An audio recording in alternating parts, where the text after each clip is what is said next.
কোরআন হচ্ছে আমাদের guide to success. আমরা যদি সফল হতে চাই এই জীবনে, কোরআন হচ্ছে আমাদের গাইড বুক। কোরআনে কারীম এটা হচ্ছে একটা টাইমলেস মিরাকেল, আলটিমেট মিরাকেল। এটা হচ্ছে এমন একটা মুজিজা যেটা চিরন্তন মুজিজা। আপনার একটা শক্ত সিদ্ধান্তই পারে আপনাকে কোরআনের ছাত্র বানাতে। শক্ত সিদ্ধান্ত, but the decision is yours. Assalamu alaikum wa rahmatullahi ta'ala wa barakatuh. Nahmaduhu wa nusalli ala rasulihil kareem. Amma ba'du fa a'udhu billahi minash shaitanir rajim. Bismillahir rahmanir rahim. Shahru Ramadan alladhi unzila fihi al-Qur'an hudan lin-nasi wa bayyinatin minal huda wal furqan. Sadaqallahul azim. আমরা আল্লাহ রাব্বুল Itza ওয়াল জালালের দরবারে শুকরিয়া জ্ঞাপন করছি যে আল্লাহ তাআলা ইফতারির পূর্ব মুহূর্তে কায়েত ফাউন্ডেশনের আয়োজনে মালয়েশিয়ার রাজধানী কুয়ালালামপুরের জি টাওয়ার হোটেলে কিছুদিনই কথা শুনবার জন্য একত্রিত হওয়ার তৌফিক এনায়েত করেছেন। আমরা সকলেই আল্লাহ রাব্বুল ইজ্জা ওয়াল জালালের দরবারে শুকরিয়া জ্ঞাপন করছি। আমরা সবাই পড়ছি কালিমাতুশ শুকর, আলহামদুলিল্লাহ। আমি শুরুতে সূরাতুল বাকারার 158 নম্বর আয়াত তেলাওয়াত করেছি, যেখানে আল্লাহ তাআলা ইরশাদ করছেন, শাহরু রমাদান আল্লাযী উনজিলা ফীহিল কুরআন হুদাল লিন-নাসি ওয়া বায়্যিনাতিন মিনাল হুদা ওয়াল ফুরকান। অর্থাৎ এই রমাদান মাসে কোরআনকে নাজিল করা হয়েছে এবং এটা হচ্ছে হুদাল লিন-নাস, মানুষের জন্য এটা হচ্ছে হেদায়েত স্বরূপ। আল্লাহ বলেননি যে হুদাল লিল মুত্তাকিন, মুত্তাকিদের জন্য হেদায়েত স্বরূপ। হুদাল লিল মুসাল্লিন, শুধুমাত্র মুসল্লিদের জন্য এই কোরআনটা হেদায়েত স্বরূপ, এরকম আল্লাহ বলেছেন? বলেননি। আল্লাহ তাআলা বলেছেন হুদাল লিন নাস, গোটা মানব মণ্ডলের জন্য এই কোরআনটা হচ্ছে হেদায়েত স্বরূপ। ওয়া বায়্যিনাতিন মিনাল হুদা, এবং হেদায়েতের সুস্পষ্ট নিদর্শন। ওয়াল ফুরকান, এবং সত্য মিথ্যার পার্থক্যকারী হিসেবে এই কোরআন এসেছে। It differentiate between right and wrong. আপনি যখন কোরআন পড়বেন, কোরআন বুঝবেন, কোরআনের মেজাজে যখন নিজের মেজাজকে সাজাবেন, কোনটা সত্য কোনটা মিথ্যা এটা আপনি আইডেন্টিফাই করতে পারবেন। ফুরকান, আপনার মধ্যে এরকম একটা ক্যাপাসিটি আসবে। আপনি শুনলেই বুঝবেন না এটা তো ভণ্ডামি, আপনি শুনলেই বুঝবেন না এটাই হক। এটার জন্য এত ফতুয়া জানা আপনার লাগবে না, এত ডক্টরেট ডিগ্রি আপনার লাগবে না, আপনি নিজেই বুঝতে পারবেন। এতটুকু আকল আল্লাহ তাআলা আমাদেরকে দিয়েছেন। তাহলে এটা হচ্ছে গোটা মানব মণ্ডলের জন্য হেদায়েত। আমাদের হিন্দু ভাইরা কোরআন থেকে হেদায়েত নিতে পারবে, আমাদের নাস্তিক ভাইরা কোরআন থেকে হেদায়েত নিতে পারবে, বৌদ্ধরা কোরআন থেকে হেদায়েত নিতে পারবে। এটা আমাদের শুধু নিজেদের একার সম্পদ না, আমরা মুসলিমরা শুধু এটা আমাদের কিতাব না, এটা মানব মণ্ডলীর জন্য আল্লাহ তাআলা নাজিল করেছেন। এবং এই কিতাবটা আল্লাহ তাআলা এই বরকতময় রমাদানুল মুবারাকে নাজিল করেছেন। এবং এই কোরআন আল কারীমটা এটা হচ্ছে একটা টাইমলেস মিরাকেল। আই রিপিট, আমি আবারও বলছি, এই কোরআন কারীম এটা হচ্ছে একটা টাইমলেস মিরাকেল, আলটিমেট মিরাকেল। এটা হচ্ছে এমন একটা মুজিজা যেটা চিরন্তন মুজিজা। এটার মুজিজার কোনো শেষ নাই। দেখেন, আমরা সূরাতুল ফাতিহা প্রতিদিন পড়ি, তারাবির নামাজে 20 রাকাত পড়ি 20 বার, সারাদিনের নামাজে কমপক্ষে 17 বার। এতবার আমরা সূরাতুল ফাতিহা পড়ছি। যার বয়স 50 সে কমপক্ষে গত 40 বছর যাবত এভাবে পড়তেছে। কখনো কি মনে হয়েছে যে সূরাতুল ফাতিহাটা একটু পুরাতন হয়ে গেছে, অনেক পুরান হয়ে গেছে, 40 বছর ধরে পড়ে, এখন নতুন কিছু একটা পড়া দরকার? এরকম ফিলিং কি আমাদের কখনো হয়? কথা বলেন, কখনো হয়? হয় না। আলহামদুলিল্লাহ রাব্বিল আলামিন যখন সুদাইস টান দেয় ভালোই লাগে, কলিজাটা ঠান্ডা হয়ে যায়। যত বছর শুনবো ভালোই লাগে, ঠিক কি না? কারণ এটা হচ্ছে টাইমলেস মিরাকেল, এটার মুজিজার শেষ নাই। সব নবীকে আল্লাহ তাআলা মুজিজা দেন, বিষ্ণু ঈসা ইসলামকে আল্লাহ তাআলা এই কোরআনকে মুজিজা হিসেবে দিয়েছেন এবং এটা চিরকাল থাকবে। সুবহানাল্লাহ পড়েন। সব নবীকে আল্লাহ তাআলা as a proof of their prophethood, তারা যে নবী এটার প্রমাণ হিসেবে আল্লাহ মুজিজা দেন।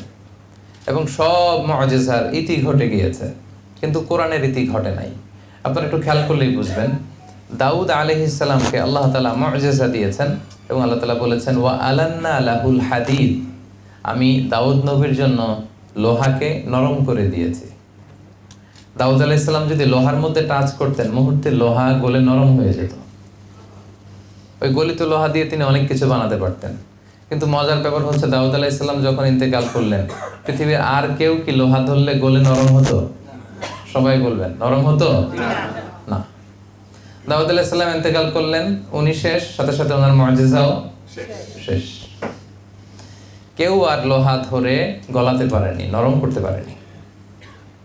মূসা আলাইহিস সালামকে age a proof of his প্রফিটহুড, তার নবুয়তের প্রমাণ হিসেবে আল্লাহ মুআজিজা দিয়েছিলেন একটা লাঠি।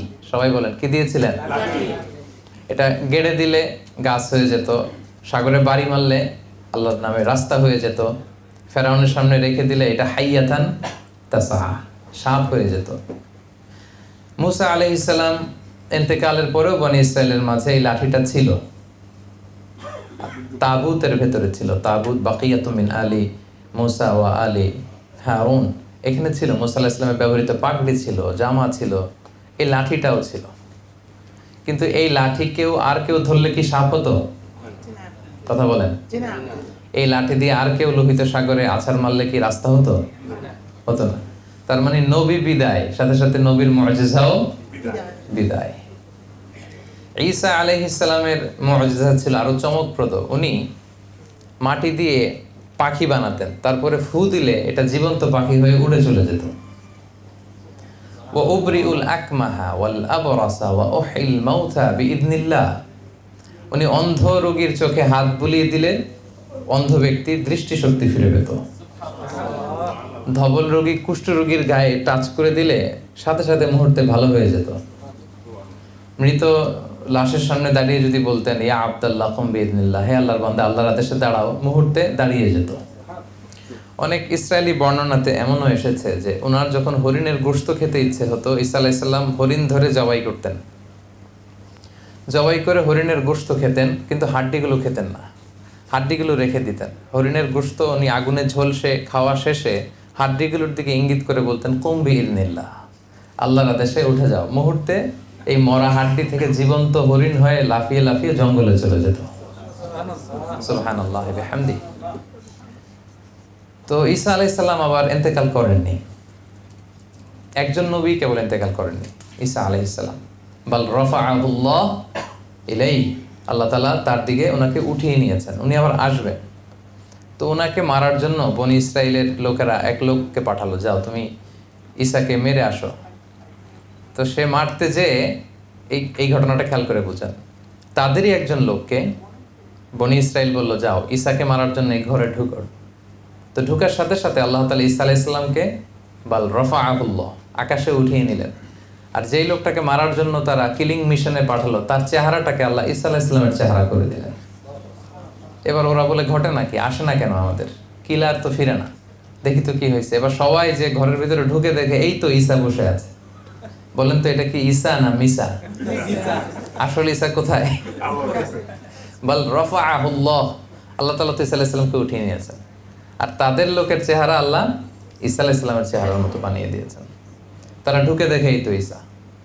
তো একে পরে এরা হত্যা করে শুলে চড়ায়। আল্লাহ বলেন না, ওমা কতালুহু ওমা সলাবুহু ওয়ালাকিন শুববিহা লাহুম, তোমরা ঈসাকে হত্যাও করতে পারোনি, শুলেও চড়াতে পারোনি, বরং তোমাদের একজন লোকের চেহারাই আল্লাহ ঈসার চেহারা বানিয়ে দিয়েছে।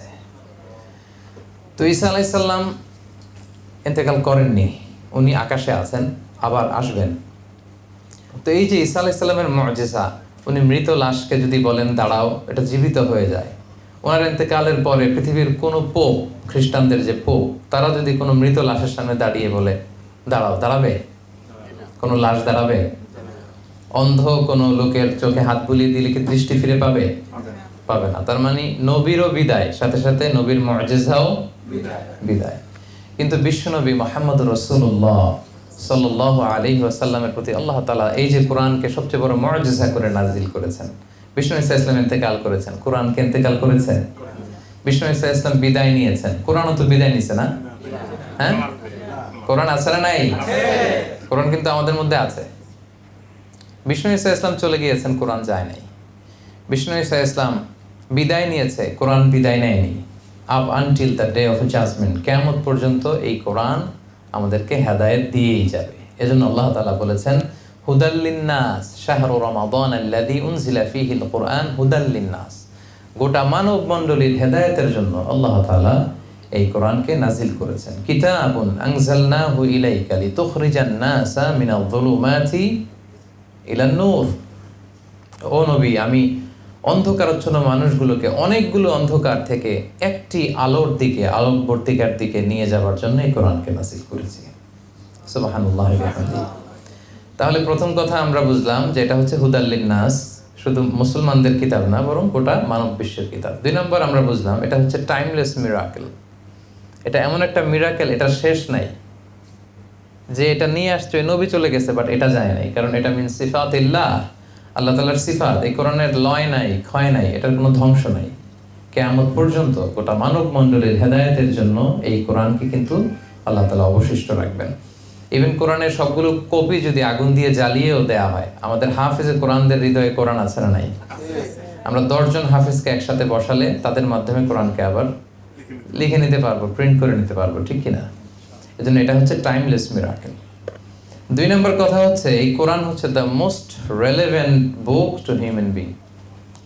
এই পৃথিবীর সবচাইতে ইন্টারেক্টিভ, জীবন ঘনিষ্ঠ, মানব ঘনিষ্ঠ এবং চির প্রাসঙ্গিক একটা কিতাব হচ্ছে কোরআন। কিতাবটার নাম কি? কোরআন। এটা চির প্রাসঙ্গিক, খুবই জীবন ঘনিষ্ঠ। তার প্রমাণ, পৃথিবীর সবগুলো আসমানি কিতাব একবারে নাজিল হয়েছে, এটা আপনারা জানেন? তাওরাত মুসা আলাইহিস সালামের কাছে নাজিল হয়েছে তুর পাহাড়ের উপরে ফলকে করে, একবারে যা দেয়ার একবারে আল্লাহ তাআলা দিয়ে দিয়েছেন। মুসা নাও, এটা তাওরাত। দাউদ আলাইহিস সালামের প্রতি নাজিল হয়েছে জাবুর কিতাব, একবারে এট এ টাইম, একবারে নাজিল হয়েছে। ঈসা আলাইহিস সালামের প্রতি নাজিল হয়েছে ইনজিল, একবারে। কোরআন তো নাজিল হয়েছে একবারে, তাই না?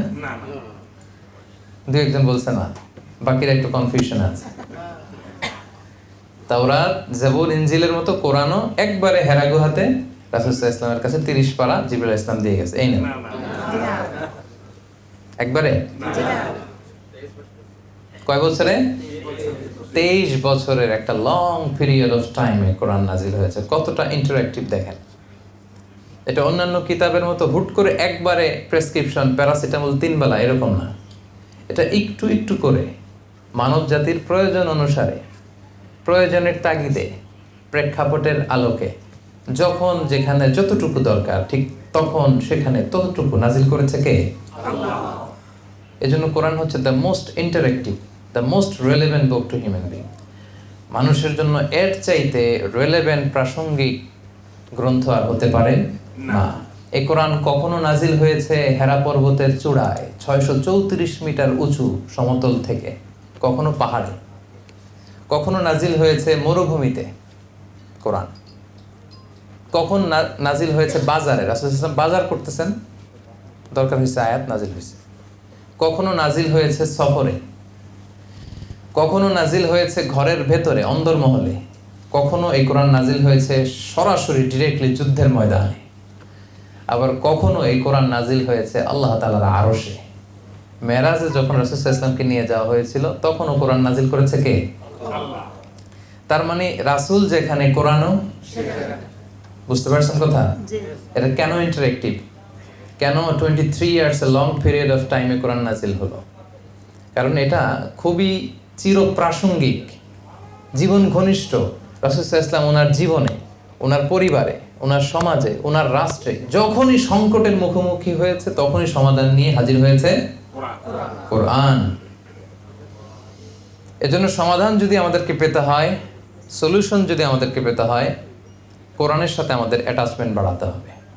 এটা অন্যান্য কিতাবের মতো একবারে নাজিল হয়নি, এটা হুট করে নাজিল হয়ে যায়নি। এটা 23 বছরের লম্বা সময়ে প্রেক্ষাপট অনুসারে, প্রয়োজনের তাগিদে, নাজমান নাজমান কালিলান কালিলান হাসবা হাওয়াইজিল বাশার, মানুষের প্রয়োজনের তাগিদে, যখনই ক্রাইসিস তখনই কোরআন, যখনই সংকট তখনই কোরআন। এটা বেশি ভালো হয়েছে না? একবারে যদি হইতো এটা তো ইন্টারেক্টিভ হইতো না। যখনই সমস্যা তখনই কথা বলে কোরআন, যখনই সমস্যা সলিউশন নিয়ে হাজির হয়। তাহলে আমরা বুঝলাম কোরআন হচ্ছে হুদাল্লিন নাস, মানব মণ্ডলীর জন্য হেদায়েত।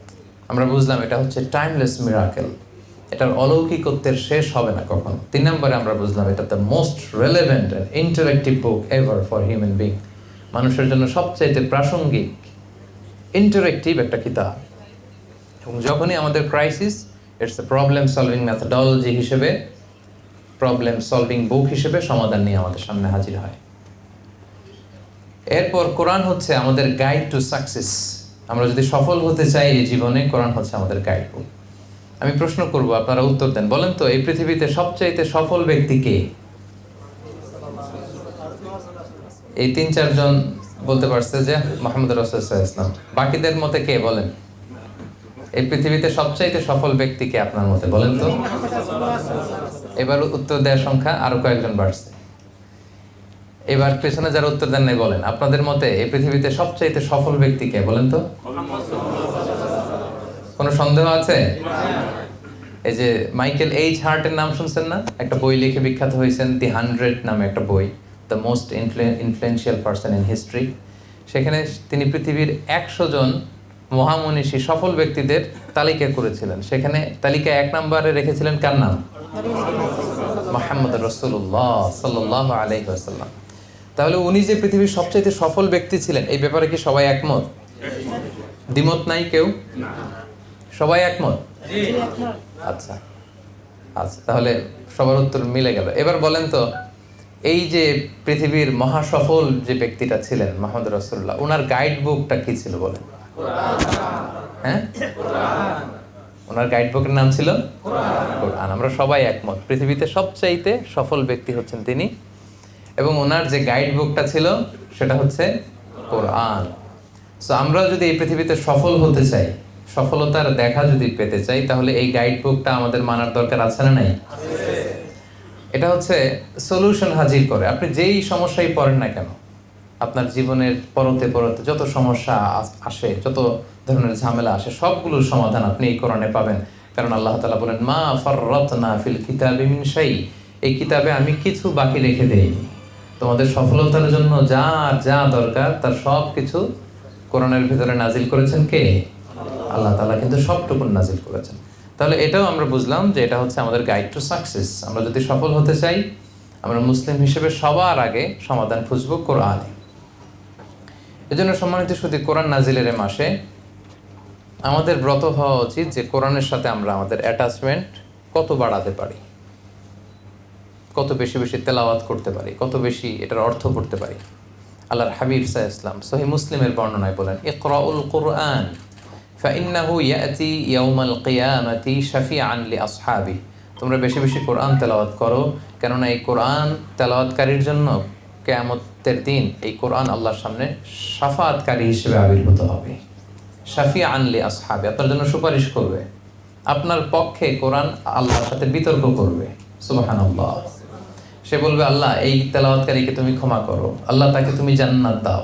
যতক্ষণ না তাকে আল্লাহ তাআলা জান্নাতি হিসেবে ঘোষণা না দিবে, এই কোরআন আল্লাহর সামনে তর্ক করতেই থাকবে। সুবহানাল্লাহ পড়বেন না? সুবহানাল্লাহ। ইকরাউল কুরআন ফাইন্নাহু ইয়াতি ইয়াউমাল কিয়ামাতি শাফিআন লিআসহাবি। এই কোরআন কিন্তু আমাদের জন্য সুপারিশকারী হয়ে আসবে সম্মানিত ভাইরা, এবং এই কোরআন অধ্যয়নের মধ্যেই রয়েছে আমাদের আলোক স্নাত মুক্তি। এজন্য আমরা এই কোরআন নাজিলের মাসে বেশি বেশি যেন কোরআন তেলাওয়াত করি। আপনারা প্রতিদিন কোরআন তেলাওয়াত করেন তো নাকি? সবাই করেন? হ্যাঁ, করেন না অনেকে? না, যারা করেন না একটু কোরআন তেলাওয়াত করার চেষ্টা করবেন। কোরআনের প্রতি আমাদের কিছু দায়িত্ব আছে। হ্যাঁ, কোরআনের জন্য জীবন দিয়ে দিব, রক্ত দিয়ে দিব, এই যে আবেগটুকু আমাদের সবার আছে, কিন্তু আমরা কোরআনের প্রতি যে দায়িত্ব আছে, ওয়াজিবুনা নাহওয়াল কোরআন, এটা পালন করতে চাই না। আজকে এই দায়িত্বটুকু, আপনাদের দায়িত্বটুকু আপনাদেরকে বুঝিয়ে দিব যে কোরআনের প্রতি আমাদের আসলে দায়িত্বটুকু কি। 7টা দায়িত্ব আছে কোরআনের প্রতি আমাদের। 7টা দায়িত্বের কথা আজকে আমরা এখানে উপস্থাপন করবো ইনশাআল্লাহ। এই যে এই কোরআনের কথা শুনলাম, এটা টাইমলেস মিরাকেল, এটা সলিউশন হাজির করে, এটা এত মহিমান্বিত, এটা লৌহে মাহফুজ আল্লাহ সংরক্ষণ করেছেন, এটা আমাদের জন্য সুপারিশ করবেন। এটা আল্লাহ সব কিছুর উপর নাজিল করতে চেয়েছিলেন, পরে আমাদের উপর নাজিল করেছেন। এই কোরআনের প্রতি আমাদের 7টা দায়িত্ব আছে। কয়টা? এই 7টা দায়িত্ব আজকে আমরা শেয়ার করবো। 1 নম্বর দায়িত্ব হচ্ছে, মনোযোগ দিয়ে শুনতে হবে, 1 নম্বর দায়িত্ব হচ্ছে রিসাইটেশন উইথ তারতিল। আল্লাহর কোরআনকে ইচ্ছা মতো তেলাওয়াত করা যায় না।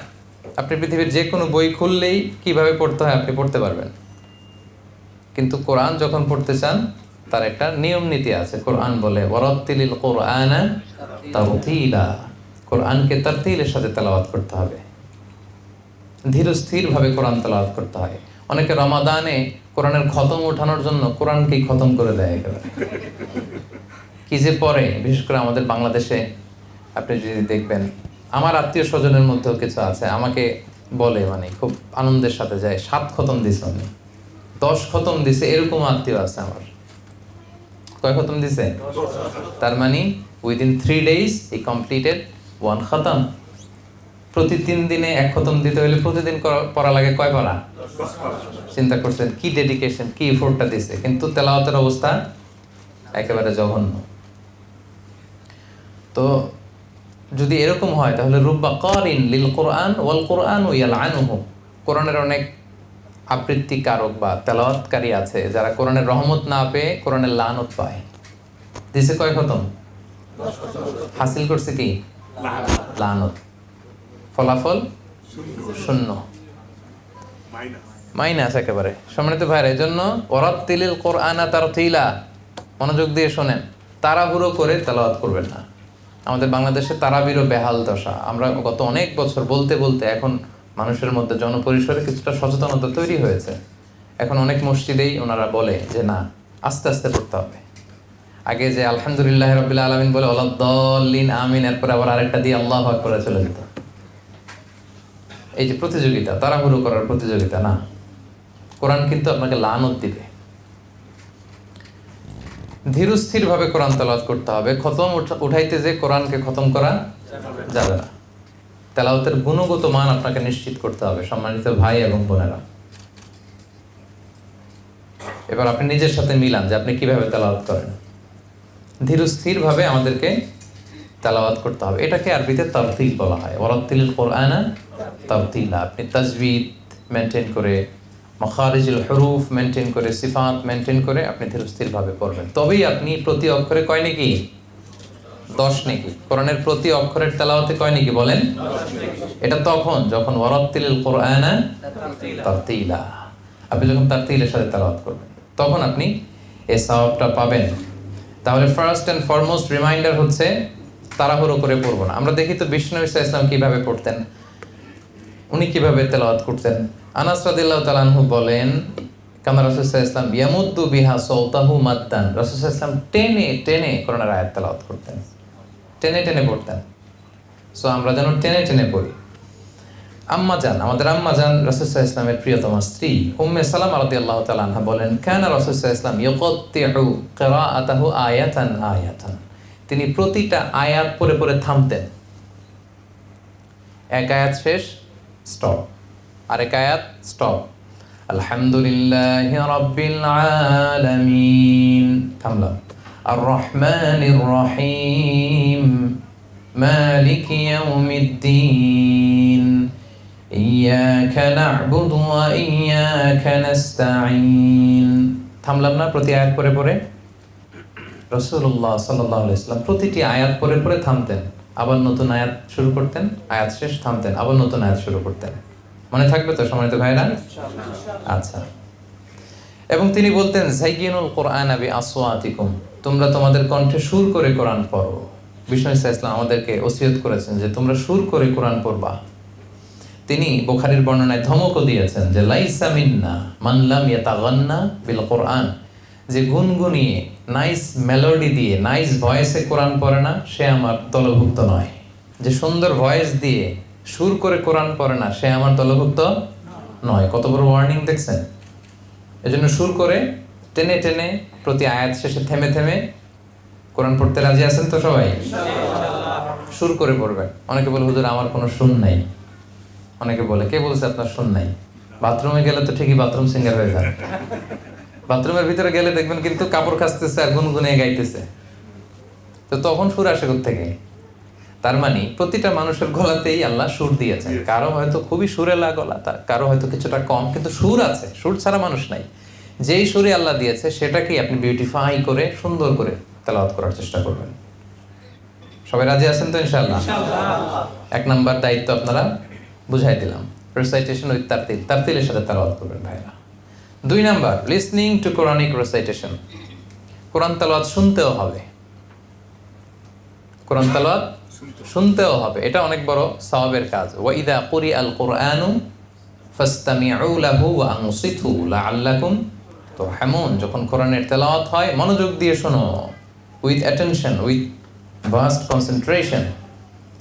ফাসমাউ বলেন নাই, সিম্পলি শোনো না, ফাসতামিউ। এখানে অক্ষর বেশি, আরবিতে বলে কাসরাতুল মাবানি তাদুল্লু আলা কাসরাতিল মাআনি। যেই শব্দে আরবিতে অক্ষর বেশি ওটার অর্থ বেশি। আল্লাহ বলছেন ফাসতামিউ, মনোযোগ দিয়ে শোনো, লাআল্লাকুম তুরহামুন। ওয়া আনসিতু, চুপ থাকো, কোরআন তেলাওয়াতের সময় কোনো কথা চলবে না, চুপ থাকো। লাআল্লাকুম তুরহামুন, রহমতের বারিধারা নাজিল করবে কে? আল্লাহ। সুবহানাল্লাহ। কোরআন শুনলেও রহমত পাওয়া যায়, সওয়াব হয়। এজন্য বাসায় আওয়াজ করে কোরআন ছেড়ে দিয়ে রাখবেন, গাড়িতে কোরআন ছেড়ে দিয়ে রাখবেন। নাকি গাড়িতে গান ছেড়ে দিয়ে রাখেন? হ্যাঁ, যদি গান ছেড়ে দিয়েও রাখেন আজকে থেকে এটা চেঞ্জ করবেন। আরব শায়েখদের কোরআন তেলাওয়াত এটা আপলোড করে আপনি গাড়িতে শুনবেন, ওই গাড়িতে ইনশাআল্লাহ অ্যাক্সিডেন্ট হবে না ইনশাআল্লাহ বিইذনিল্লাহ। আল্লাহর তেলাওয়াত যখন শুনতেছেন অ্যাক্সিডেন্ট হবে না, আল্লাহ তাআলা হেফাজত করবেন। তো গাড়িতে যখন উঠবেন ওখানে আমরা গান চালাবো না ভাইয়েরা, কি চালাবো? মনে থাকবে সবার ইনশাআল্লাহ।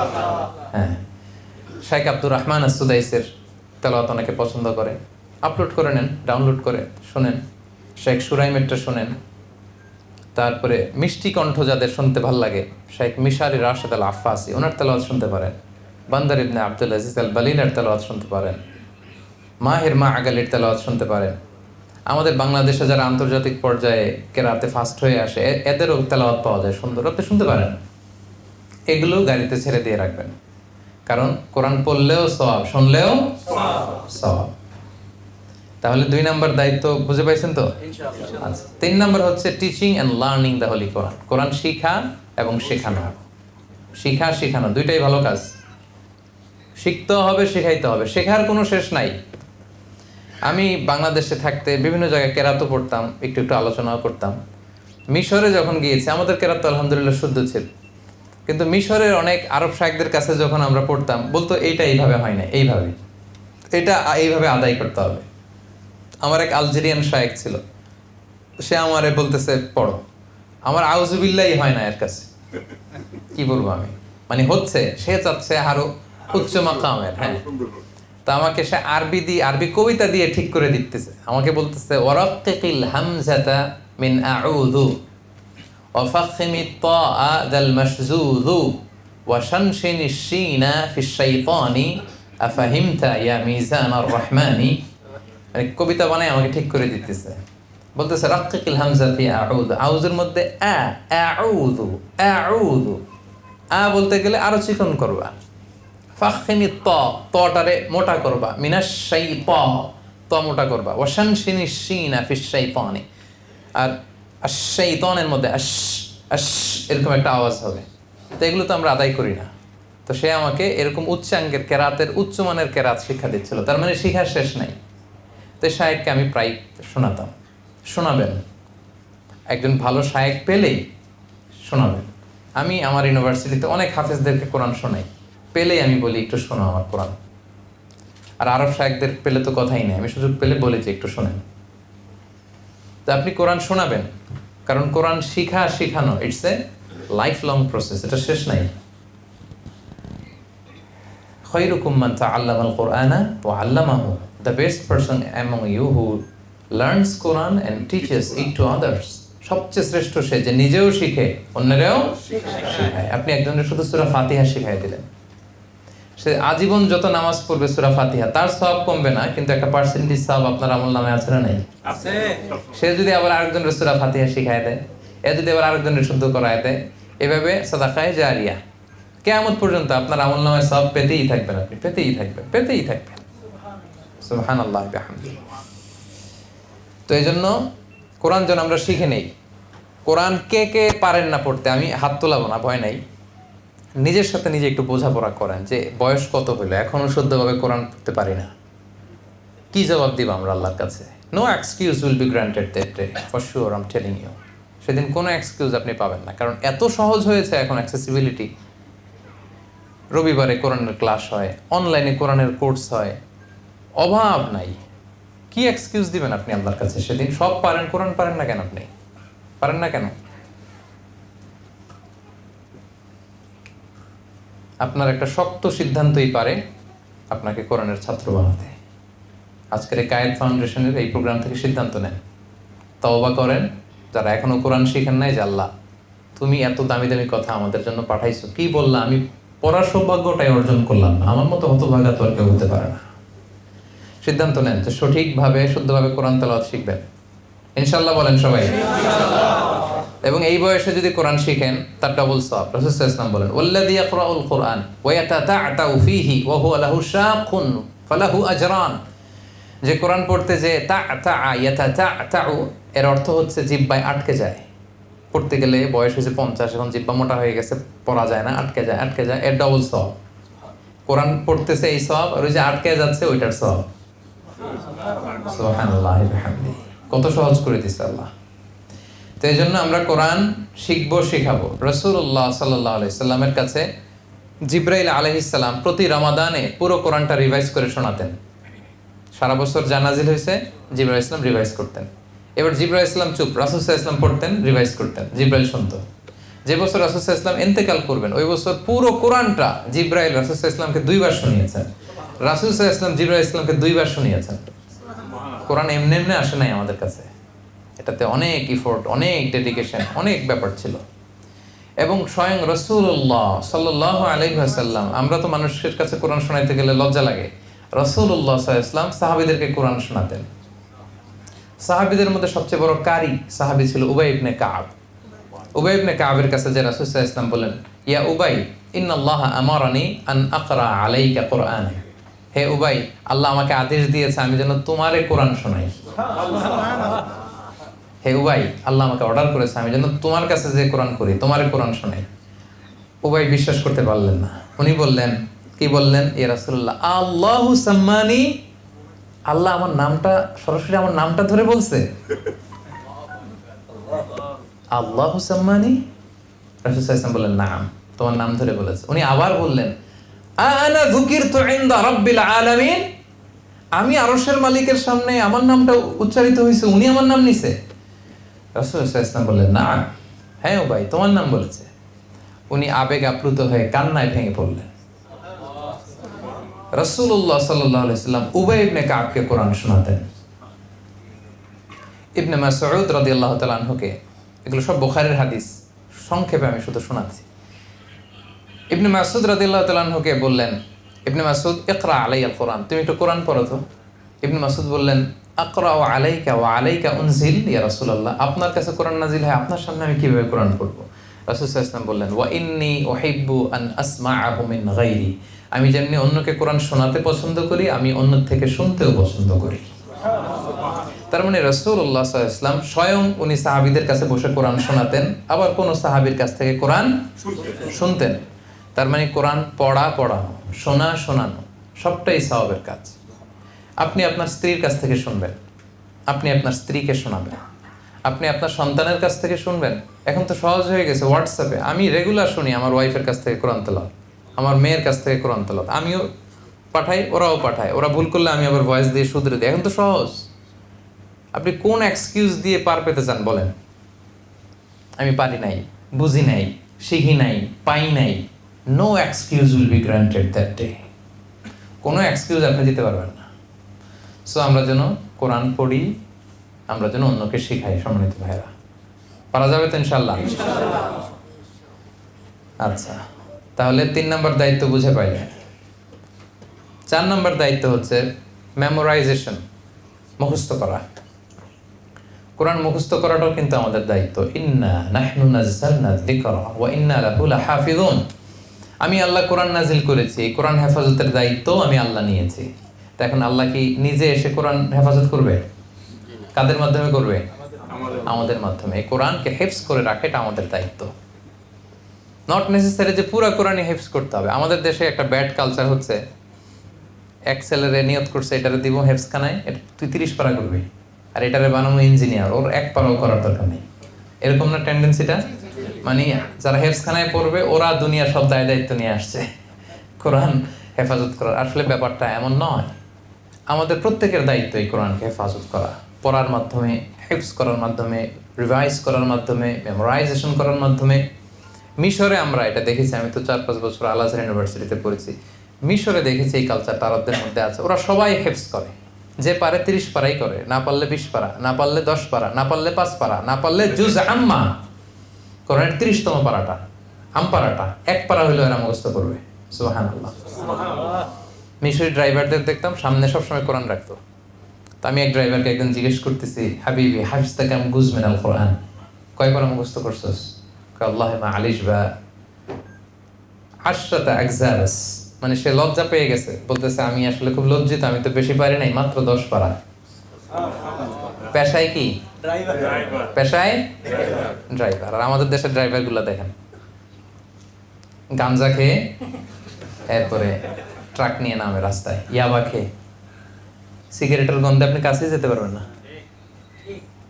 আর ওখানে ড্রাইভাররা মুখস্থ করতেছে, পরিবেশ ওইটা করে নিছে, সবাই মুখস্থ করে। 5 পারা 10 পারা ভেরি কমন, এটা সবাই, এটা জিজ্ঞেস করা লাগে না। 5 পারা 10 পারা এটা প্রত্যেকেরই মুখস্থ। তো এই ট্রেডিশনটা আমাদের নাই। এবং দেশের বাইরে বিভিন্ন জায়গায় কিন্তু পার্ট টাইম তাহফিজ সেন্টার আছে। আমার ছেলে ইঞ্জিনিয়ার হোক না, অসুবিধা কি? ও লয়ার হোক না, অসুবিধা কি? ও পার্ট টাইম তাহফিজ করবে, 5 পারা 10 পারা যতটুকু পারে মুখস্থ করবে। তো এটা পারা যাবে না আমাদের? বেশি না পারি, আমরা ছোট ছোট সূরাগুলো মুখস্থ করতে পারবো না? কথা বলেন। সূরাতুদ দোহা, সূরাতুশ শামস, সূরাতুল আ'লা, এগুলো মুখস্থ করতে পারবো না আমরা? তা আমরা যেন কিছু অংশ মেমোরাইজ করি কোরআনের। একটা নিয়ত করেন না আপনি, আপনার শক্ত সিদ্ধান্তই পারবে আপনাকে জান্নাতের দিকে 1 ধাপ এগিয়ে নিতে। শক্ত সিদ্ধান্ত, but the decision is yours, সিদ্ধান্ত আপনার। ফায়ুলবাসু তাজাল কারামা, আপনাকে একটা স্পেশাল ক্রাউন পরানো হবে কোটি মানুষের সামনে কিয়ামতের দিন, যারা কোরআন হিফজ করবে। এজন্য নিয়ত করেন ছেলেমেয়েদেরকে হাফেজ বানাবেন। নিজে না পারলেও হাফেজ ছেলেমেয়েদের বাবা মা তো হতে পারবেন, কি বলেন?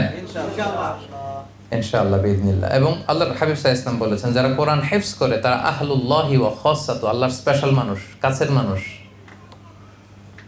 সো আমরা যেন কোরআন হিফজ করি। কোরআনের প্রতি 4 নম্বর দায়িত্ব হচ্ছে কোরআনকে হিফজ করে রাখা, memorization of the holy book of the Quran. যতটুকু পারি আমরা নিয়ত করি। এটা তাদের জন্য যারা ভালো রিডিং পড়তে পারেন, কিছু মুখস্থ করছেন, তারা আরো মেমোরাইজেশনের অংশ আরো বাড়াবেন এখন থেকে।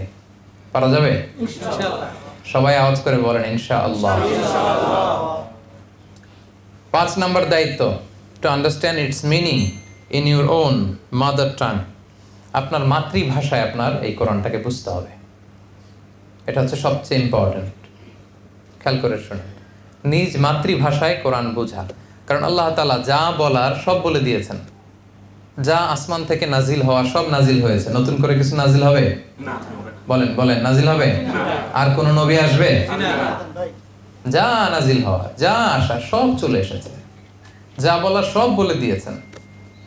এটা বুঝতে হবে আপনাকে। আপনি ইউএস এর এম্বাসিতে কোনো একটা অ্যাপ্লাই করছেন, ওখান থেকে ইংরেজিতে লেটার পাঠিয়েছে, বুঝেন না, তো এটা নিয়ে কি বসে থাকেন? কি করেন? হ্যাঁ, ট্রান্সলেট করেন, গুগল ট্রান্সলেটের কাছে যান, যে ইংরেজিতে এক্সপার্ট ওর কাছে যান। চায়না যাবে আপনার ছেলে, বাংলাদেশে আমার সাথেই তো ঘটছে এরকম। মিশরে যাবে এক ভদ্রমহিলার ছেলে, তো ওখানে কোম্পানি থেকে যে আরবি লেটার আসছে কিছু বুঝে না, আমার কাছে চলে আসছে। আমি ছুটিতে গেছিলাম দেশে, ভাবছি উনি মিশরে পড়ছেন, তো আরবি বুঝে। হ্যাঁ, আমরা তো আরবি বুঝি। তো ওইটা বোঝার জন্য ঠিকই কত মাইল পাড়ি দিয়ে আমার বাসায় আসছে। ইংরেজি না বুঝলে কত মাইল পাড়ি দিয়ে ইংলিশ ল্যাঙ্গুয়েজ সেন্টারে যান, চাইনিজ না পারলে চাইনিজে যান। সব তো পারেন আপনি, কম বোঝেন না তো দুনিয়ার বিষয়। এটা বোঝেন না কেন? এখানে এত গাফলতি কেন? বুঝতে হবে আপনাকে। বাংলা ভাষায় একজন হিন্দু, কেউ কেউ বলেন সর্বপ্রথম, আবার কেউ কেউ বলেন না প্রথম না, তবে উনি কাজটা করেছিলেন। কোরআন শুরুর দিকে একজন কোরআনের অনুবাদ করেছিলেন, পুরো কোরআন। নাম কি? গিরিশচন্দ্র সেন। ধর্ম হিন্দু। ধর্ম কি? হিন্দু। তো হিন্দু হয়ে কোরআনের অর্থ বুঝে, তুমি বুঝো না কেন? আল্লাহ যদি এটা বলে, সিম্পল। হিন্দুর বেটা হয়ে কোরআন অর্থ বুঝতে পারলো, তুমি পারলা না কেন? তোমার কি এক্সকিউজ? ও পারলো তো হিন্দু, তো তুমি পারলা না কেন? কি উত্তর দিবেন বলেন? So no excuse will be granted that day. সেদিন কোনো এক্সকিউজ কিন্তু গ্রহণ হবে না। সম্মানিত ভাই এবং বোনেরা, আমরা যেন মাতৃভাষায় এই কোরআনের মেসেজগুলো হৃদয়ঙ্গম করার চেষ্টা করি। কোরআনের অনুবাদ আছে, বঙ্গানুবাদ আছে, মর্মবাণী আছে। এই স্মার্টফোন নাই এরকম তো কোনো লোকই নাই এই হলরুমে, তাই না? এইখানে আপনি অ্যাপস ডাউনলোড করতে পারবেন। সিম্পলি প্লে স্টোরে যে বা অ্যাপ স্টোরে যে বাংলা কোরআন লিখলে চলে আসতেছে। 114টা চ্যাপ্টার, কত নবীদের কাহিনী, কত আদেশ নিষেধ, জীবন পরিবর্তন করার মতো কত বার্তা, কত মেসেজ। আপনি তো সব মিস করতেছেন এগুলো যদি না পড়ে থাকে। আপনি যে কি মিস করতেছেন আপনি নিজেও জানেন না। এজন্য নিয়ত করেন আপনি কোরআন অর্থসহ পড়বেন, বঙ্গানুবাদ। সূরাতুল ইখলাসের অর্থটাই পড়েন না। কুল হুয়াল্লাহু আহাদ আল্লাহুস সামাদ লাম ইয়ালিদ ওয়া লাম ইউলাদ ওয়া লাম ইয়াকুল লাহু কুফুয়ান আহাদ। এত সহজভাবে, এত ছোট্ট পরিসরে, এত প্রিসাইজলি আল্লাহ নিজের পরিচয় দিচ্ছেন। লাম ইয়ালিদ ওয়া লাম ইউলাদ, তিনি কাউকে জন্ম দেনওনি, কারো কাছ থেকে জন্ম নেনওনি। ওয়া লাম ইয়াকুল লাহু কুফুয়ান আহাদ, তার সমকক্ষ কেউ নাই, তার মতো কেউ নাই, তিনি তার মতো। সুবহানাল্লাহ, কি সুন্দর মেসেজ তিনি দিয়েছেন। মহাবিশ্ব সম্পর্কে কত কিছু বলেছেন। মানব জাতি কিভাবে আসলো, জিন জাতি কিভাবে আসলো, নবীদের হিস্ট্রি কি, রাসূল সাল্লাল্লাহু আলাইহি ওয়াসাল্লামের জীবনে কি কি ঘটেছে, সব কোরআনে আল্লাহ বলে দিয়েছেন, কিছু বাকি রাখে নাই। আল্লাহ বলেছেন আফালা ইয়াতাদাব্বারুনাল কোরআন, কোরআনকে একটু পড়বা, একটু বুঝবা, একটু হৃদয়ঙ্গম করবা, একটু রিফ্লেকশনগুলো নিয়ে ঘাটাঘাটি করবা, একটু সময় হয় না? আমা আলা কুলুবিন আকফালুহা, নাকি তোমাদের মনের অন্তরে তালা ঝুলে আছে? আল্লাহ বলেন যারা কোরআনের অর্থ, এটার মেসেজটা বুঝতে চায় না, ওদের অন্তরে তালা ঝুলে আছে। এই অন্তরের মনের জট, চিন্তা জট, এই তালা খুলতে হবে আপনাকে কোরআন দিয়ে। নিয়ত করেন যে প্রতিদিন আমরা কোরআনের অর্থ পড়বো, অর্থ বুঝবো। ইনশাআল্লাহ। 3 জন বলছে খালি পড়বেন ইনশাআল্লাহ, সবাই পড়বেন ইনশাআল্লাহ। এবার সাউন্ড হয়েছে অনেক। তো সম্মানিত ভাইরা, এগুলো হচ্ছে রিমাইন্ডার। শক্ত একটা সিদ্ধান্ত আপনাকে নিতে হবে যে আমি কোরআন যদি না পারি আমি পড়তে শিখবো, আমি যদি পড়তে পারি আমি পরিমাণ বাড়াবো, আমি কিছু সূরা মুখস্থ করব, এরপরে আমি মাতৃভাষায় কোরআন পড়বো। আমি অনেক ইংরেজি পড়ুয়া মানুষকে চিনি, মাদ্রাসায় পড়ে নাই, কোনোদিন যায় নাই, ইংরেজি পড়ুয়া প্রতি রমাদানে কোরআনটাকে শুরু থেকে শেষ পর্যন্ত অনুবাদ করে। সহিহ বুখারী অনুবাদ করে ফেলেছে, মুসলিম অনুবাদ করে ফেলেছে। তো এরা ইংরেজি পড়ুয়া হয়ে পারলে আমরা পারবো না কেন? কি বলেন? হ্যাঁ, জাস্ট একটু চেষ্টার ব্যাপার, একটু আপনার শক্ত সিদ্ধান্তের ব্যাপার। আপনাকে শক্ত একটা সিদ্ধান্ত নিতে হবে যে আমি কোরআনের শুরু থেকে শেষ পর্যন্ত আল্লাহ কি বলেছে আমি শুনতে চাই। মনে চায় না? আল্লাহ আপনারে কি বললো, কি বার্তা দিল, আপনার জন্য আল্লাহ কথা বলে পাঠাইছে, আপনি পড়তেছেন না। এটা কি কোরআনকে নেগলেক্ট করা নয়? এজন্য আমরা যেন কোরআনকে মাতৃভাষায় বোঝার চেষ্টা করি।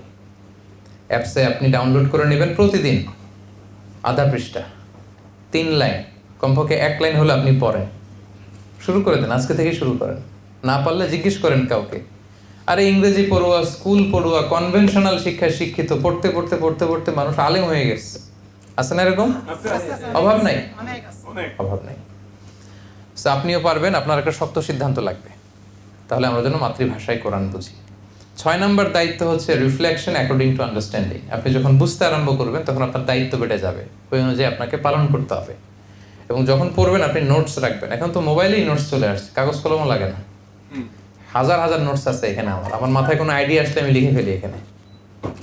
আপনারাও নিশ্চয়ই এটা করেন। যে কোনো নোটস, প্রয়োজনীয় জিনিস আমরা লেখার সুযোগ আছে না এখানে, লিখে ফেলবেন। কোশ্চেন জাগলেই লিখে ফেলবেন, এরপরে কোনো স্কলারকে পেলে জিজ্ঞেস করবেন। কোরআন সার্কেল করবেন, স্টাডি সার্কেল করবেন। এক একটা আয়াত, ও কি বুঝলো, এই আয়াত থেকে তুমি কি বুঝলা, আমি কি বুঝলাম, এইভাবে পড়লে হজম হবে আয়াতটা। একটা আয়াতকে ডাইজেস্ট করতে হয়, তারপরে এখান থেকে রিফ্লেকশন বেরোয়। পারবেন তো ইনশাআল্লাহ নাকি? মালয়েশিয়াতে এরকম একটা কোরআন পড়ুয়া, কোরআন মনা একটা কমিউনিটি আমরা গড়ে তুলতে পারবো না? হ্যাঁ, পারবো ইনশাআল্লাহ। ইনশাআল্লাহ। তাহলে 6 নম্বর দায়িত্ব হচ্ছে reflection according to understanding. Note করবেন, কোরআন পড়ে পড়ে বুঝে বুঝে যদি দেখলেন যে আপনার কোনো কিছুতে ভুল জানা আছে, নিজেকে সংশোধন করে ফেলবেন মুহূর্তেই। অন্যের কাছে পৌঁছে দেওয়ার একটা সংকল্প করবেন। কোরআনের সমাজ বিনির্মাণের স্বপ্ন লালন করবেন এবং সে স্বপ্ন বাস্তবায়নের জন্য প্রাণান্তকর প্রচেষ্টা করবেন। পারা যাবে তো ইনশাআল্লাহ। 6টা চলে গেল। লাস্ট দায়িত্ব, হলিস্টিক অ্যাপ্রোচে কোরআনকে বুঝতে হবে এবং মানতে হবে। মানে সামগ্রিক কোরআনকে মানতে হবে। অনেকে এখানে পিস পিস করে, কি করে? কোরআনের শিক্ষা যদি পিস পিস করে, যে করে আল্লাহ ওরে পিস পিস করে ফেলবে। মানে এই বিষয়গুলো আমার ভালো লাগে, আমি মানলাম, এগুলো সমস্যা। এখানে বলতেছে ইউসিকুমুল্লাহু ফি আওলাদিকুম লিযযাকারি মিসলু হাযিল উনসায়াইন, ছেলে যদ্দুর পাবে মেয়ে পাবে তার অর্ধেক। এই জায়গায় ঝামেলা লেগে গেছে। সব মানতেছে, কিন্তু এখানে দেখতেছে যে আমি আমার ছেলেরে যদ্দুর দিছি মেয়েরে অর্ধেক দিতে হবে, সরাসরি কোরআনের ভার্ডিক্ট। এইটা তো ঝামেলা লেগে যেতেছে। এরকম একটা আয়াতের কথা বললাম, এরকম বহু জায়গা আছে দেখবেন আপনার সাথে কন্ট্রাডিক্ট। বাদ দেন আপনার চিন্তা, বাদ দেন আপনার মতাদর্শ, বাদ দেন আপনার সব। কোরআন যেই দিক নির্দেশনা দিয়েছে, কোরআন যেই আদর্শের দিকে আমাদেরকে ডাকে, ওইটাই আমাদের আদর্শ, ঠিক কি না? এজন্য আধা আধা করে মানা যাবে না, টোটাল প্যাকেজ। আফাতুমিনুনা বিবা'দিল কিতাবি ওয়া তাকফুরুনা বিবা'দ। আল্লাহ বলে কোরআনের একটু মানবা আর একটু ছাড়বা, আবার তুমি মুমিন বলে নিজেকে দাবিও করবা। নট সো ইজি ম্যান, এত সোজা না। এরকম করলে দুনিয়াতে আমি তোমাদেরকে দিব লাঞ্ছনা গঞ্ছনা, আর আখিরাতে তোমাদের জন্য থাকবে ভয়ঙ্করতম আযাব। এজন্য টোটাল প্যাকেজ, পুরো কোরআনটাকে টোটাল প্যাকেজ হিসেবে মানতে হবে, পুরোটা। কিছু মানলাম, কিছু ছাড়লাম। যেটা আমার মনের সাথে মিলে ভাল লাগে ওইটা মানলাম, যেটা আমার দলের সাথে মিলে ওইটা মানলাম, যেটা আমার আদর্শের সাথে মিলে শুধু ওইটা মানলাম, যেটা আমার চিন্তা চেতনার সাথে মিলে শুধু ওইটা মানলাম। এইভাবে আপনার মন মতো ভাগ ভাগ করে কোরআন মানা যাবে নাকি? কথা বলেন। হোলিস্টিক অ্যাপ্রোচে পুরো কোরআনের আদর্শটা, পুরো কোরআনের শিক্ষাটা, পুরো কোরআনের লেসন এন্ড রিফ্লেকশন আপনাকে মানতে হবে। এটার মধ্যে কোনো ভাগাভাগি করা চলবে না। এই হচ্ছে 7টা দায়িত্ব। বুঝে পেয়েছেন আপনাদের দায়িত্ব? মনে থাকবে সবার? আমি 7টা আরেকবার একটু আপনাদের সামনে রিপিট করি। শুরুতে আমি কিছু ইন্ট্রোডাক্টরি কথা বলেছিলাম, তারপরে বলেছিলাম 1 নম্বর দায়িত্ব হচ্ছে আমাদের রিসাইটেশন উইথ তারতিল, অর্থাৎ তারতিলের সাথে ধীরস্থিরভাবে কোরআন তেলাওয়াত করতে হবে, ধীরস্থিরভাবে সুন্দরভাবে তেলাওয়াত করতে হবে, তাড়াহুড়ো করা যাবে না। 2 নম্বর বলেছিলাম লিসনিং টু কোরআনিক রিসাইটেশন, তেলাওয়াত শুনতে হবে, গাড়িতে ছেড়ে দিয়ে রাখবেন, বাসায় লাউড স্পিকারে দিয়ে রাখবেন, যদি সবাই শুনতে চান, অন্যরা শুনতে না চাইলে ছোট ভলিউমে দিয়ে রাখবেন, শুনবেন, শুনলেও সওয়াব। 3 নম্বরে বলেছিলাম teaching and learning the holy Quran, কোরআন শিখা শেখানো, অন্য থেকে শোনানো। আপনি আপনার ওয়াইফকে শোনাবেন, আপনার ওয়াইফ আপনাকে শোনাবে, বাচ্চাকে শোনাবেন, বাচ্চা আপনাকে শোনাবে। নিজে শিখবেন, অন্যকে শেখাবেন, মৃত্যুর আগ পর্যন্ত। এটা কন্টিনিউয়াস প্রসেস। আপনি যদি সূরা ফাতিহাটা পারেন, গ্রামে গেলে বাচ্চাদেরকে বলবেন যেই সূরা ফাতিহা শোনাবে ওরে 50 টাকা দিব। পারা যাবে না? দেখবেন পাগলের মতো বাচ্চারা এসে সূরা ফাতিহা শোনাইতেছে, 50 টাকা করে দিয়ে দিবেন। তখন অন্যরা যেগুলো আধা আধা মুখস্থ করতে পারে না, ওইটাও মুখস্থ করে এসে বলবে আমি তো করছি, আমারটা দেন, আমিও পারি, আমারটা দেন। এই যে ইন্সপিরেশন কাজ করবে। 3 নম্বর। 4 নম্বর হচ্ছে সম্মানিত ভাই এবং বোনেরা মেমোরাইজেশন, মুখস্থ করতে হবে। একটু একটু করে মুখস্থ করবেন। শুধু আপনার হাফেজ ভাইদের কাঁধে সব দায়িত্ব দিয়ে দেন না, প্রত্যেকেই আমরা কোরআন একটু একটু করে হেফজ করার চেষ্টা করবো, মুখস্থ করার চেষ্টা করবো যতটুকু পারি। 5 নম্বর হচ্ছে খুবই গুরুত্বপূর্ণ, to understand its meaning in your mother language, আপনার নিজ ভাষায়। আপনি চাইনিজ, তো চাইনিজ ভাষায় ট্রান্সলেশন অফ দ্য হোলি কোরআন আছে, পড়েন। আপনি ইংরেজি বোঝেন, ইংরেজিতে আছে। বাংলায় বোঝেন, বাংলায় আছে, পড়েন। মাতৃভাষায় আল্লাহ তাআলা আপনাকে কি বলতে চেয়েছেন এটা একটু বুঝবার চেষ্টা করেন। 6 নম্বর রিফ্লেকশন অ্যাকর্ডিং টু আন্ডারস্ট্যান্ডিং, যা বুঝলেন সেটা মানার চেষ্টা করেন। সব শেষে হচ্ছে হোলিস্টিক অ্যাপ্রোচে মানবেন, কিছু মানবো কিছু মানবো না, এরকম ভাগাভাগি করবেন না ভাইয়া। কমপ্লিটলি পুরো কোরআনকে কমপ্লিটলি আমাদের মানতে হবে। পারা যাবে তো ইনশাআল্লাহ? আরো আওয়াজ করে সবাই পড়েন ইনশাআল্লাহ।